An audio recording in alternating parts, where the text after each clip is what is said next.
Right, it's Mike from the Mike James Rock Show. Marcus from Blind Guardian has joined us. How's it going, man? It's going fine. Cool, welcome back to the UK. It's good to be back. It's about a year since you last were over here, wasn't it? We've been here 2016 we did that UK tour thingy, and 2015 I think we just played London, as far as I remember. So long ago already. So many gigs in between as well, I guess. Time flies. You're here for Bloodstock. Yes. You were one of the first bands to get announced pretty much. So that must have been quite special to be up there with like announcements real early on. It was great. I mean, we played here twice before. We played here in the early days when it was still indoors. Yeah. I think 2002 or 2003 or something. Then we played on the open air thingy as well, but I think it was not here because at least the area doesn't look familiar to me. I think the site's changed quite a bit as well over the last couple of years. But we're looking forward to it. It was a great festival and it's fun to be back. So you're one of these bands that just normally would play for a hell of a long time. You get your value for your money on the ticket price. How do you whittle down a normal sort of like 2 hour show that you do to a festival sort of length? You have to adapt. I mean, festival, rules change because obviously when so many bands are playing, there have to be a strict schedule and everybody has to be on time. So tonight I think we just play 1 hour, something like that. So half a set then, really. Yeah, kind of half a set. But the last song will be warmed up, so that's going to be fine. Last song will be good. No, it's. I mean, you have to adapt to those situations, and that's fine in the festival environment. That's perfectly fine. Obviously, if we're playing single headlining shows, we prefer to play way longer. Of course, get a good flow for a headliner. Yeah, exactly. And you can mix in so many old stuff, new stuff, whatever. And today, we lost a bit of our gear on the way here, so we have to improvise a bit and we have to adapt the set list a bit to that as well. But it's going to be fun, we'll put together a good set. Life on the road, I guess, that kind of thing happens. Recently it happens quite a lot to us, but whatever. Oh, man.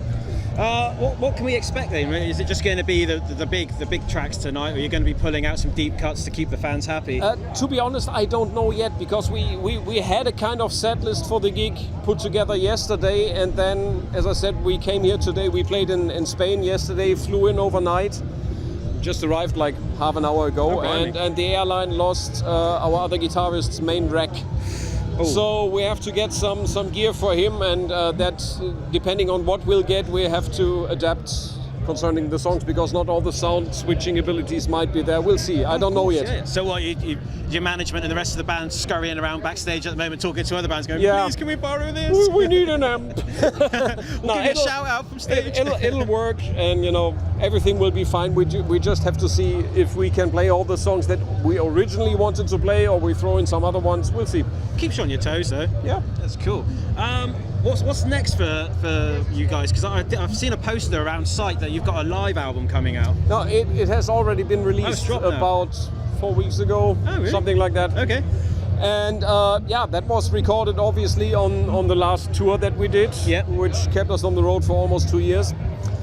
And this year it was just a handful of gigs, so there are 3 or 4 more to go for us, and then we're done with touring. And we'll finally finish the orchestral album that we've been working on for 22, 23 years. I was going to say, that's one of those things that's always brought up. We're working with an orchestra kind of thing. We thought we finally finished it. So is that actually going to come to fruition now? It's going to come out, you're working on a release date and stuff? Yeah, it's Hansi still has to do vocal recordings, which will be finished this year. Okay. And then next year we'll mix it, master it, do all the stuff that has to be done. And it will either be released late next year or early the year after that. Is that brand new material? Yes, it's all original material. And parallel to that, we already started working on songs for the next regular album. Okay. So yeah, we're busy. So you're pretty much locked in recording-wise for the next couple of years, then.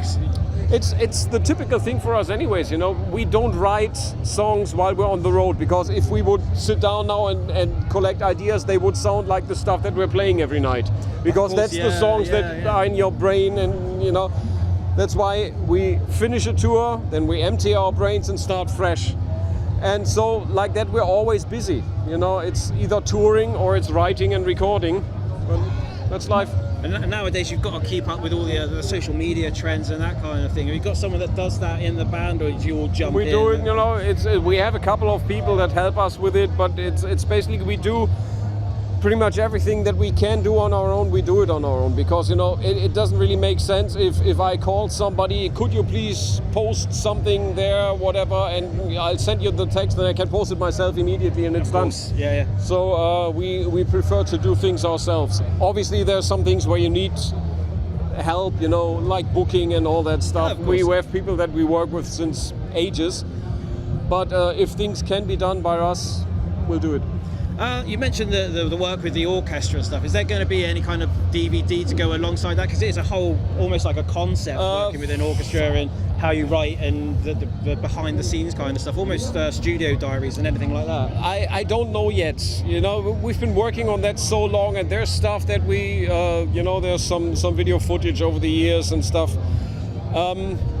We don't know yet exactly what we're going to do. It will for sure be the album. We might try to do it live at some special occasion. That's nothing that you do in a tour, because 90 people orchestra sending that on the road is not fun, I guess.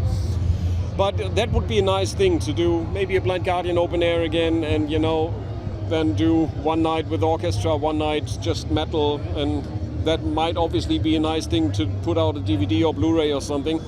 But we don't know yet. We'll see. Well, it'd be nice just to buy tickets to see that. I think just the spectacle of you guys on stage with a full orchestra and It sounds interesting, yeah. The lights and visuals and everything. Sounds scary but interesting. But it could be a crowning moment in your entire career, though. It could be, yeah. Yeah. It's been an absolute pleasure catching up with you, and hopefully you'll come back to the UK once the new album's We will, out and stuff. for sure. And we'll be able to have another chat then. Yes. Thanks very much, man. That was cool.